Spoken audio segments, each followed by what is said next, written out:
පහුවදා උදේ නැගිටපු මේ ගෑනු ළමයා පොඩ්ඩක් හිත නිදහස් වෙන්නත් එක්කම මෙයාගේ මල්ලිවත් අරගෙන කට්ටියත් එක්ක ළඟ තිබුණ දියැලක් බලන්න ගිහින් වටපිටාවේ ඇවිදලා කරලා ආපහු හොටෙල් එකට ඇවිත් තියෙනවා. කාමරේට ආවට පස්සේ මෙයාගේ අම්මා තව යාළුවෝ දෙන්නෙක් එක්ක කතා කර කර ඉන්නව දැකලා මේ ගෑනු ළමයා ෆෝන් එක අරන් ඇඳුවට තියලා එතන ලොකු වින්ඩෝ එකක් තිබුණ නිසා එක පෝසස් වලට ෆොටෝස් අරන් තියෙනවා. මේක කොහොමත් ගෑනු ළමයන්ගේ ආසම වැඩක් නිසා ෆොටෝස් 3ක් විතර එක දිගට ගහලා මේ ගෑනු ළමයා ෆෝන් එක අරන් බලලා තියෙනවා.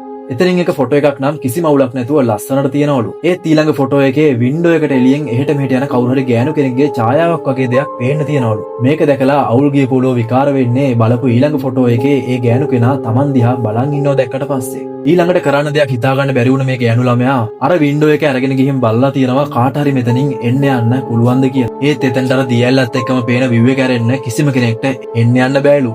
අම්මගේ අර යාළුවෝ දෙන්න එළියට ගියාට පස්සේ මෙයා මේ ෆොටෝස් තුන අම්මට පෙන්නලා තියෙනවා. ඒත් අම්මා hina වෙලා කිව්වලු ඔක ගණන් ගන්න එපා. සමහර විට කවුරු හරි එතනින් යන්න ඇති කියලා. ඒත් මේ අම්මට සාමාන්‍යයෙන් අසාමාන්‍ය දේවල් එහෙම PVS ට පේනවලු. ඉතින් එදා මෙයාලට බුෆේ දාලා තමයි හොටෙල් එකෙන් රෑ කෑම දීලා තියෙන්නේ. මේ ගෑනු ළමයාගේ පුංචි මල්ලි අතින් තමයිලු තාම කෑම කන්නේ. මෙයා කෑම කාලේ උරුණාට පස්සේ මේ දෙන්නත් එක්ක අත හොදන්න යන්න හදනකොට අම්මත් ආවලු මෙයාලත් එක්ක වොෂ්රූම් එකට යන්න ඕනේ කියලා. ඔන්න දැන් මේ ගෑනු ළමයා මල්ලිව අත හොදන්න එක්කන් ගියාට පස්සේ අම්මා වොෂ්රූම් එකට ගියාලු.